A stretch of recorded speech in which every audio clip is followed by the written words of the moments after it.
Good afternoon, everybody, and welcome. I'm sorry to say that unfortunately Josh has been unable to join us for the talk this afternoon unexpectedly, but we are very fortunate that his PhD student Dominic has been able to step into the breach at very late notice to give the presentation on Josh's behalf. So I'm very pleased to welcome Dominic Sulway to give the talk this afternoon. I'm Catherine Blackwell. I'm the head of the Faculty of Engineering's Industrial Liaison Office. There will be an opportunity for questions at the end of the talk, so please do post your questions using the Q&A tab at the bottom of the screen, and I'll be happy to ask Dominic those questions at the end. This talk is part of our Faculty Research Showcase event, which is going on all week. And the purpose of the event is to demonstrate the research capabilities of the Faculty of Engineering and to provide a stimulus for conversation and hopefully leading on to that some new collaborations. So thank you for joining us today, and I hope that you enjoy this talk. I'm now going to pass over to Dominic, who's going to be talking about quantum photonics for scale. Thank you very much.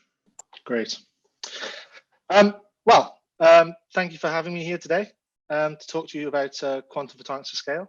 My name is Dominic Sulway. I'm a senior research student in Dr. Joshua Silverstone's Big Photon Lab at the University of Bristol. And today, Josh, I know wishes he could be with us today, but unfortunately had a bit of an accident on Monday involving a bike. But he's fine and is on the mend. So today I'm going to talk to you about quantum photonics for scale. So first up, why does quantum photonics need to scale? We can see here on the left an image of a quantum photonic chip. This is a chip that we'll talk about a little bit more in a bit. But as an example of why quantum photonics needs to scale, we can use the example of measurement-based quantum computation. For measurement-based quantum computation with photonics, we start off with photons that we then entangle into larger resource states. These resource states are then further interfaced to form physical and logical clusters. And then these logical clusters are measured on in order to perform some useful quantum computation. Right at the bottom of this stack, the photon generation, we need systems that are going to be scaling with high fidelity. Sorry, something I didn't mention is that for measurement-based quantum computation to succeed, we will need a number of physical qubits of the order of 1 million. And so for quantum computation, quantum photonic computation to scale, we need systems with very low loss and very high performance. And research-wise, we are very much at the creating single photons and entangling them into slightly larger resource states at the moment. And ultimately, we would like to arrive at where we can, generate millions of photons, entangle them into very large cluster slates, and then percolate them in time to be able to do some useful computation. Some of the most complex devices that the most complex devices that humans have ever made have been in silicon and have been born out of the microelectronics industry. Here in the background, you can see an Intel Haswell chip that has about 3 billion transistors on it. Unrivaled growing complexity, massive connectivity, and exceptional manufacturability and yield can be achieved in the silicon material using lithographic processes that have been championed by the microelectronics industry. Another example is the Bristol Unicorn, which is GraphCore that also operates on silicon, and they specialize in designing and manufacturing IPUs for neural network training and machine learning applications. And here we can see a visualization of a neural net on one of their processors. And their processors contain 23 billion transistors. Like, this is a bonkers level of complexity. So really, if quantum photonics should ever have a home, and it requires the scale it needs for fault-tolerant quantum computation, we'd better hope that we can find a home for it in silicon. Okay, and then leading us on to silicon photonics. We are able to manufacture and fabricate micron scale optics, silicon silica waveguide systems, also known as silicon insulator, are able to achieve high index contrast waveguides, so we can have very high confinement in these waveguides. And silicon itself has a very high nonlinear optical nonlinearity, which allows us to create pairs of single photons in these waveguides via the nonlinear process of spontaneous four-wave mixing. Silicon material purity is unrivaled. It can be engineered up to 5-9 purity. Excellent interfacing with its native oxide, and it's complementary to CMOS fabrication. So we benefit from all of these fantastic resources that have been developed over the last 40 years in the microelectronics industry. It has high yield, it's widely available, and is actually now being offered with integrated electronics as well as integrated photonics. And so, as Anthony Lang, you might have heard in the session this morning, was alluring to sort of heterogeneous integration of photonic integrated circuits and either novel materials and electronics. This is where integrated silicon photonics needs to go to be able to achieve the scale of complexity and coherent control required for useful photonic quantum computation. Okay, so the scaling up. I'm going to give an example of some of the state of the art that has been achieved in Bristol over the last few years. And then we're going to start talking about some inherent limitations of silicon and how some new directions in Bristol are addressing these inherent limitations. Sorry.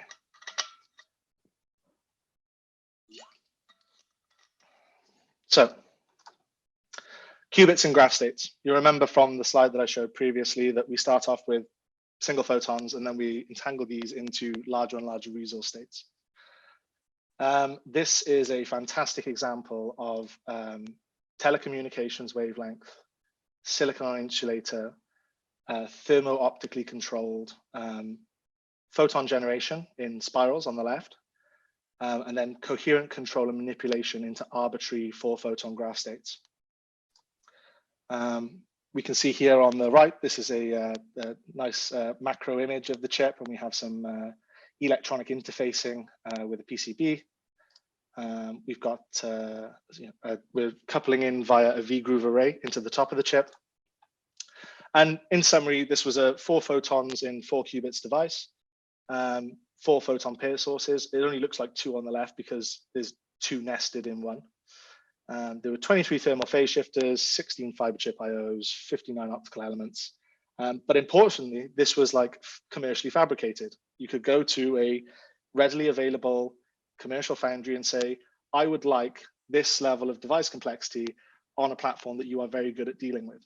And this is why we believe that even though there are some limitations to silicon at telecommunications wavelengths, it's not worth giving up that silicon because we know more about it than any other material on Earth. And it offers a real solid route to increase complexity with silicon photonics. And this is Katerina Vigliar and Jeremy Adcock, who led this experiment along with Dr. Silverstone. So, what is wrong silicon photonics? At telecommunications wavelengths, around about 1550 nanometers, if you start trying to get into more novel nanophotonic structures, such as sub-wavelength gratings or sub-wavelength features, which can be advantageous in a high index platform for, say, coupling in and out of a chip or having broadband behavior of devices, then getting down to the sub-wavelength feature size of the C-band, you start approaching the lithographic resolution of commercially available lithography systems like 193 deep UV and electron beam lithography systems. So really getting the most out of silicon becomes difficult when you want to start making features of this size. in the C-band, telecommunications wavelengths, not only do we have a nonlinearity that gives us useful spontaneous four-wave mixing, which we then use to create our photons and encode information in. We also have its sort of counterpart, which is two-photon absorption. Now, two-photon absorption, as you can see in the diagram on the right, is the absorption of two photons that promote electrons from the valence band into the conduction band. And if pump photon that was supposed to be creating a pair of photons from spontaneous four-wave mixing is absorbed, then you have lower brightness on your source. And if a pump photon and a photon that you've created from spontaneous four-wave mixing are absorbed together, then you've lost a potential you've lost a potential information carrier, and loss of quantum information is irrecoverable. So this represents an unacceptable amount of loss, this nonlinear loss. Generally, as well, when we're down at the feature sizes in the C-band, propagation loss is an issue as well, especially in lithographic processes like electron beam lithography. With the beam rasters, it can leave considerable sidewall roughness, which gives you essentially increased linear loss. There's no one here is saying that we should ever, move QKD systems and long haul data transmission to different wavelengths, because in that respect, the near IR is king in silica fiber, very low loss in silica fiber. But if we're going to be talking about integrated quantum photonics on silicon chips, then there might be a better solution to reduce these nonlinear loss, linear loss, making devices more manufacturable, and having a higher amount of useful nonlinearity. And one of these routes to future scale is using longer waves in silicon. So, as I mentioned briefly previously, silicon is a nonlinear material. It has a very high nonlinear refractive index. And there are multiple processes that can occur as a result of that nonlinear refractive index. The one that I've mentioned previously, the spontaneous four-wave mixing, where two pump photons seeded by two vacuum modes scatter into degenerate frequency modes. This is what we use to create our pairs of single photons that we then go on to encode information in. Similarly, two photons can be absorbed and excite a free carrier. This is two-photon absorption. Again, three-photon absorption, another mechanism for nonlinear loss, although orders of magnitude less prevalent in silicon than two-photon absorption. And then there's cross two-photon absorption, which is where you lose a pump and either a signal and idler photon, which represents a loss of quantum information. And in real world terms, what this means is that you either lose brightness on your source because your pump photons are being absorbed, or your heralding efficiency takes a dive bomb because the photon pairs that you're creating and encoding information in are just being reabsorbed by the media. And we can see that in this graph on the right. So there's a few options. We've got our two photons here. They're stood on top of one another because they're going to non-linearly try and couple through the ceiling. We can either make the ceiling higher, or we can make the roof of this tunnel higher. And in real world terms, what that means is moving to a different material platform with a wider band gap. But as I hope what you're getting from this talk is that silicon is not a material that we should readily abandon. There are excellent alternatives to silicon as optical materials. But like I said previously, for the complexity that we're going to require for fault-tolerant quantum computation, silicon, in my opinion, is really the only answer. Or we can make them shorter. And what that means in real terms is that we use photons with less energy or a longer wavelength. So what we're going to try now is we're going to move to a longer wavelength. We're going to move to a wavelength where the two photon energy is insufficient to span the indirect band gap of silicon at about 1.1 eV. This corresponds to the short wave infrared, which is the region between 2.1 and 2.2 microns. And so here you can see a summary graph of important parameters in consideration of a high performance quantum photonic platform. We can see here that these values are referenced to their performance at the telecom wavelength, which is traditionally 1.5 microns. And what we propose is that we move into the short wave infrared, which is between 2.05 and 2.2 microns. We can see here we've got the nonlinear gain, or the nonlinear refractive index of the material as a function of wavelength. And around the SWIR, we get a resonant enhancement of this nonlinear refractive index. At the same time, we see a massive reduction in the TPA coefficient. So not only are we going to be having less of our pair photons reabsorbed by the media via two photon absorption and cross two photon absorption, we're also going to be able to create more photon pairs via spontaneous forward mixing for the same amount of power at this wavelength as well. So the benefits here are combinatorial and twofold. And additionally, Rayleigh scattering scales with 1/λ⁵. And so we get a reduction in Rayleigh scattering as well, which contributes to linear loss. So we think working in the SWIR in silicon is massively advantageous and should definitely be pursued before maybe trying to move, should be pursued. And recently we've published work that is referenced in this presentation that for the first time generated pairs of single photons in silicon waveguides. And we also measured the phase information to get out the TPA coefficient as well. And we found that we had a reduction in TPA and a massive increase in the nonlinear refractive index for useful spontaneous forward mixing processes. So just to summarize the sort of comparison between the SWIR and the near IR, we're working in the band of 2.1 to 2.2 microns, which is about 65% of the telecom frequency. At room temperature, between the room temperature two photon band gap is 2.205. As we move it down to cryogenic temperatures, which we ultimately will have to because our single photon detectors require cryogenic operation, that band gap blue shifts. And so between 2.1 and 2.2, you do see no TPA at cryogenic temperatures. And you also have this resonant enhancement of the nonlinear refractive index. Good for us as well is that silica is still transparent, and silica's absorption coefficient in the SWIR is, to be honest, not that different from the near IR.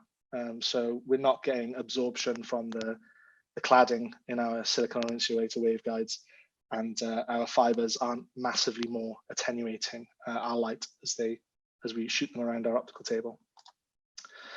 And something that doesn't, I think, get enough attention is that features are 35% larger. And so you can almost start doing sort of sub-wavelength features with deep UV lithography processes and not having to go to use much more expensive electron beam lithography processes. And also this 3%, 3 times Rayleigh scattering reduction that I mentioned previously. So this is where Big Photon Lab comes in. I've sort of dressed the scene. This is Dr. Joshua Silverstone. I think one of his eyes doesn't quite look like this at the moment, but he refused to send me a current picture of him. But here he is. New lab, new results. So just to give you a flavor of what's been going on in Big Photon Lab, well, since I've been a member of it, which is probably 3 coming on 4 years now. One of the projects that we were doing in collaboration with Waseda University in Japan, in Tokyo, was how can we get a low loss interface between a fiber, obviously our lasers are still fiber coupled, how can we get a low loss broadband interface between fiber and a nanophotonic chip in the shortwave infrared. So you can see in the background here, this is a sort of a coupling rig where we're bringing nanotapered fiber couplers onto the chip. The image on the left here is the actual profile of the nanotapered fibers, which were pulled using special recipes and secret sauce from Waseda University by Yuya Ionezu. Here we can see suspended on-chip nanotapered fiber nanowire, that is on the chip, that we then coupled these two elements together, and we were able to achieve about 0.5 dB per coupler with a 3 dB bandwidth that exceeds the laser I was using to characterize these devices with. So we're making real progress in being able to get like low coupling loss between nanophotonic chips and our mid-infrared equipment like lasers and detectors and things. And you can also imagine that this might be quite useful for things like optical delay lines as well. If you're working on a platform that requires you to delay one photon whilst you do some electronic processing, nanotaper fiber coupled, nanotaper fiber coupled couplers might be a solution for low loss optical delay lines if you don't want to go through the silicon for meters and meters. So we've talked about interfacing with mid-infrared nanophotonic chips. Now we're going to talk a little bit about actually generating single photons on these chips. What do we need? We need a laser for pumping, very, very tough filtering to get rid of the co-propagating pump. And we need waveguides with high confinement, low loss, anomalous root velocity dispersion. And on the other side of things, we need 2 single photon detectors. And obviously perfect alignment of the cosmos, because like with anything, a little bit of luck can go a long way. And Lawrence Rosenfeld led the effort on generating, for the first time, pairs of single photons in silicon in the shortwave infrared. And more importantly, observing the first quantum interference in the mid-infrared, even before it was done in bulk. So this is the first example of quantum interference being done on a chip before it has been done in bulk. And this is the interference of photons from 2 distinct sources on chip. So we're starting to see that we're getting a lot of the ingredients required for a mid-infrared quantum silicon photonic platform. More recently, we've had some excellent results from Ben Sayers, who's my colleague from the CDT, also in his final year of his PhD with Big Photon Lab. And he's been working on pure electro-optic modulators. So you remember I said that ultimately we would like to be monolithically integrated and operating everything at cryogenic temperatures. And you'll remember that when I gave the example of the 4-photon graph state chip earlier, I said that they were working with thermo-optic phase shifters. Now, if you want to be working at cryogenic temperatures, thermo-optic phase shifters aren't really a solution because, well, they dissipate heat, as the name might suggest. And cryogenic systems only have X amount of cooling power. I think with the current systems we have, you'd only actually be able to fit devices in a cryostat with maybe 10 to 20 thermo-optic phase shifters. Whereas pure electro-optic modulators operate off a different principle, don't dissipate as much heat, and actually can be much faster. So that you can use them for applications like feed forward for multiplexing single photon sources in an effort to generate more reliably these larger entangled graph states for quantum computation. These also benefit from the higher nonlinear refractive index in the shortwave infrared. And they've been specifically designed for low insertion loss after the grating coupler input. And very recent results, we've just seen the first shortwave infrared pure electro-optic modulation. We can see here that as a function of applied voltage across the PIN region, we can see that there's a phase shift. And Ben will be talking at Clear Europe this summer, 22nd of June. So if you're really interested in this stuff, please go and see his talk because it'll be really interesting. Finally, as a group, we're thinking very hard about systems level integration. Like I said, we want to be integrating all of the components monolithically onto devices and then housing them in cryostats and developing technology that will that can be used in the real world and potentially benefit society. And so we're thinking about the harder questions of, how do you sort of get a reasonable cryo testing rig for rapid prototyping of different devices? How can you get that in a cryostat, pump it down, and do that in a reliable way with reproducible results? We're thinking about harder questions like, how do you deal with pump scatter mitigation on the substrate? If you've got your sources, your parametric sources that require very strong pump fields and your SNSPDs on the same chip, how are you going to be able to do that? And when you've got all this scatter in the substrate. And so Maria, Quinn, Seb, and Dario are going to be helping to answer these really hard questions. They've all just started their PhDs last September. And yeah, lots of work to do, but going in the right direction. I hope I've convinced you. So I think that's me done talking. Thank you very much for listening. And if you have any questions, I'll be happy to answer them. Dominic, thank you very much for that presentation. A really interesting overview of quantum photonics and some of the challenges that you're working on. I'm sure there is a lot more detail that you could have gone into had time allowed. Thank you for the opportunity. Just to say to members of the audience, if you do have any other questions for Dominic, please do put them in the tab and I'll happily ask them. Perhaps I could start off with this question for you, Dominic. What do you think are the biggest issues you're facing in transitioning silicon to the shortwave infrared? Sure.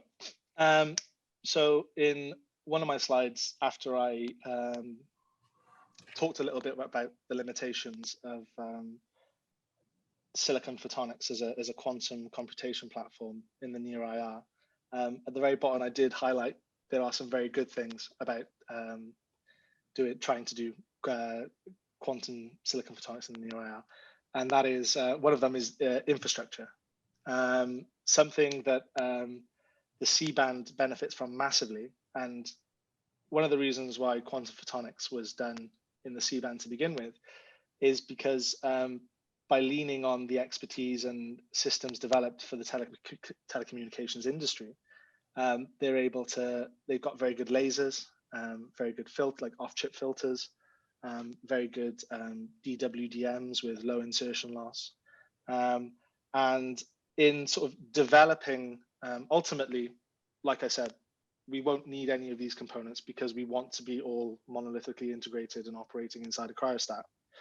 But on that journey, to have high performance components like that for debugging and doing experiments in the lab would expedite the process, I think. And so, yeah, I think there's work to be done on 2-micron like bench components for prototyping and things like this.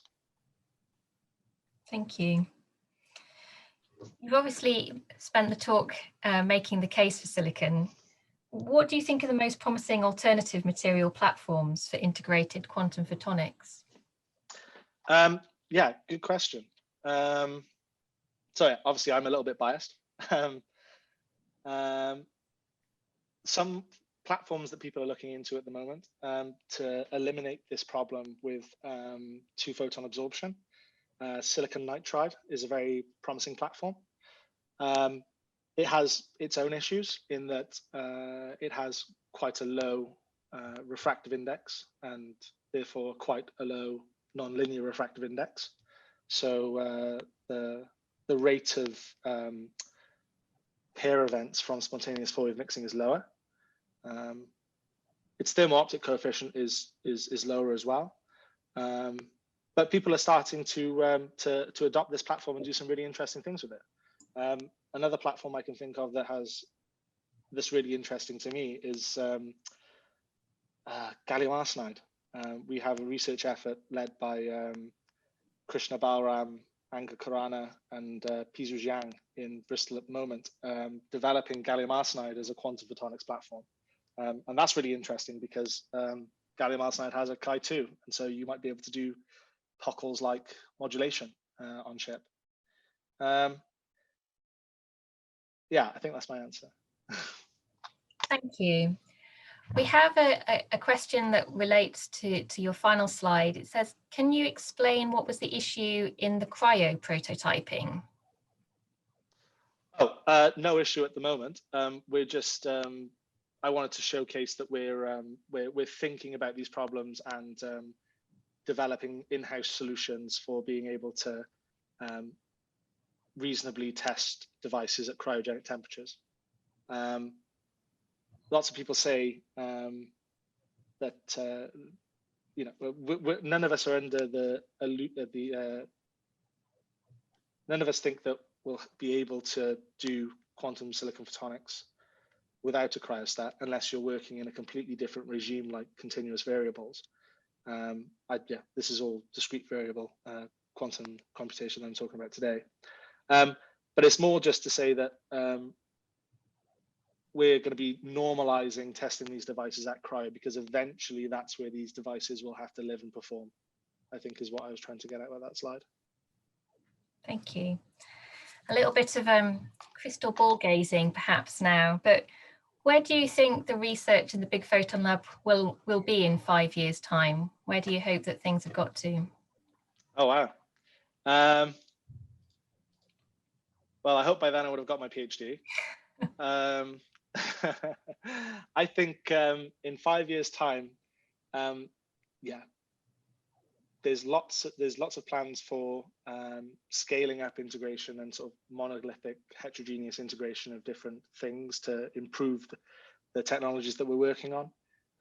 We're constantly guided by the ethos that you know, we want these technologies to one day become viable and beneficial for society. And so I think guided by that ethos, it'll be exciting. And yeah, moving ever more steadily towards more complex systems that ultimately one day will have benefits for people.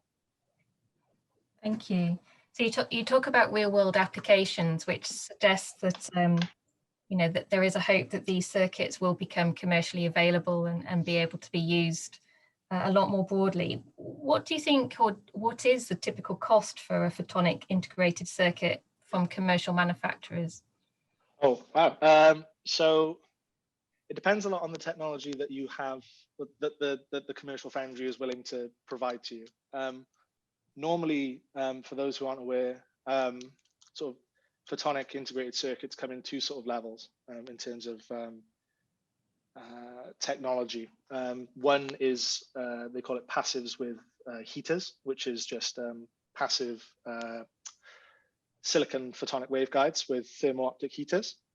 And then depending on the size of the chip, that's anywhere between sort of £5,000 and £15,000 for a chip. And then you get up to the more sort of complicated technologies that are available. So like multi-level doping of the silicon layer for like Kerr electro-optic modulators and photodiodes and things like this. And then you start getting into the realm of like, yeah, 30, 40, 50 £1,000 for a PIC. But like with anything, if these technologies start to become readily adapted and there's a larger demand, prices will drop, I'd imagine, just like with any technology. But yeah, expensive at the moment. Don't want to lose one of those once you've got one, do you? No, you do not. Thank you very much. Another question's just come in. Can you talk a little bit about the facilities in the Big Photon Lab? So what equipment you have and are working on at the moment? Sure. So in terms of facilities, obviously we're a lab that works in the shortwave infrared. And so a lot of our equipment is bought and optimal for the sort of the wavelength region between 2 and 2.2 microns. In my time, we have multiple lasers, continuous wave and pulsed, fiber array systems for coupling into chips, lots of mechanics. We're moving much more towards, in response to the coronavirus pandemic and not a lot of us being in the lab, we're moving towards a lot of experimental automation at the moment. So I can just control my experiments from my living room, which would be nice. We have something that I've not talked much about today, and something that people often bring up as a potential bottleneck for shortwave infrared quantum silicon photonics is the availability of mid-infrared superconducting detectors. But we have mid-infrared superconducting detectors operational up to 2.1-ish microns with 50% efficiency, which is up until about 3 years ago, this wasn't the case. But we have these detectors now. So there's no physical reason why these can't be further developed to give us higher efficiencies. Yeah, lots of great bits of kit for doing mid-infrared quantum silicon photonics, and lots of people using them now. There's along with myself and my two colleagues in my year, we've now got the 4 new PhD students who started in September. So yeah, picking up momentum. Great, thank you. We have no more questions from the audience at the moment, and we are approaching the end of the session. So Dominic, can I say a very big thank you for stepping into the breach at incredibly short notice and giving that really interesting and detailed overview of the big Photon Lab. And as I know that Josh is on the call, just wishing him a very speedy recovery as well. Thanks to everybody else who's also been joining the session today and for your questions. In the current climate, we can really only do this showcase virtually. Not only the experiments have to be automated, but we also have to do the talks from our living rooms as well. And we appreciate that this doesn't really allow us to have the kind of interaction that we'd really like. But if what you've heard today or during the rest of the showcase event has captured your interest, please do get in touch. The Industrial Liaison Office is here to connect industry partners with academics and PhD students and our undergraduate students as well. And we will be sending you our contact details after this event so that you can drop us a line and we can connect you with the relevant people. So thanks again to Dominic, and thank you for attending, and I hope you all have a very good afternoon. Thank you very much.